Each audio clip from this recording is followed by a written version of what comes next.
台美的的空气能啊，大家看一下，这是380伏的，额定制热量是19000瓦，19000瓦。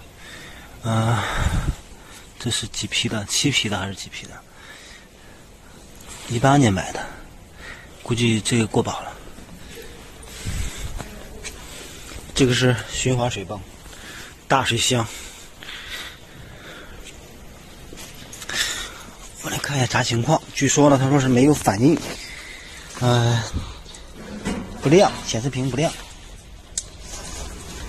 看一下，没任何反应。我天，不会是没电吧？要是没电的话，今天咱就白跑了。我们来现在测一下这个电压，看有电没有。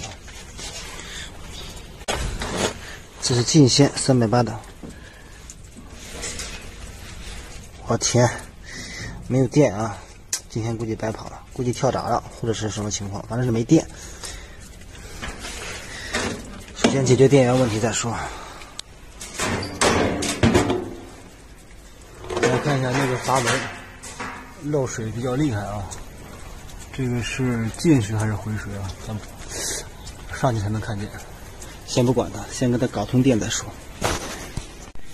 这2根管子呢是和板换交换热量的一个管子，现在还有温度，这里面应该是有热水。我们看它用的是什么东西？板式换热器。不是，是套管。来看一下，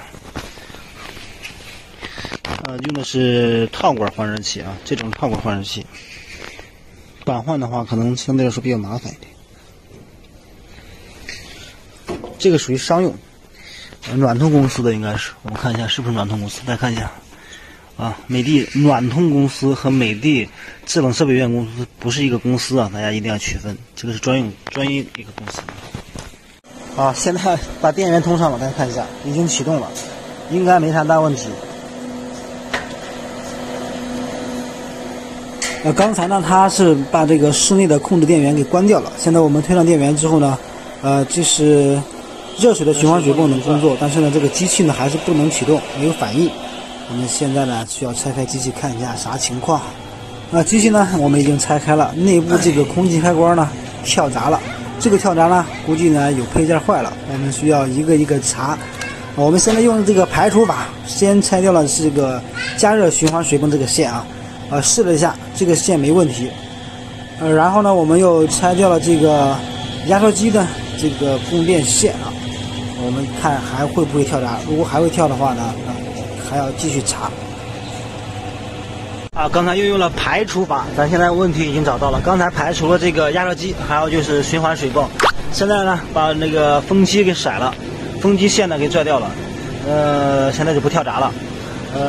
估计这个风机是烧了，我们等会儿测一下。这个是风机的控制线路，我现在把它给拆掉了。然后呢，这个是那个继电器控制风机的继电器。我们等一下测一下风机，看看是不是短路了。经过测量的话，这个风机是已经烧掉了，它已经漏电了，所以跳闸。大家看一下，没有这个风机的情况下，1-2分钟这个双都接的差不多了。因为它这个是个宾馆必须要用这个热水，所以呢，没办法，我让它找风扇，找个大的风扇，它就找了这个小风扇。咱先给它加装一下，试一下效果怎么样。只有这样了，因为配件的话需要2-3天才能回来。我们现在开机，先解锁，然后呢开机，启动这个机器，试一下加装这个风扇之后呢，效果会怎么样期待它一个好的效果。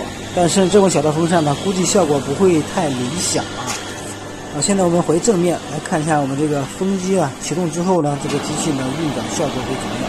现在这个风扇已经这样，就是它太小了，它的散冷量是非常有限的。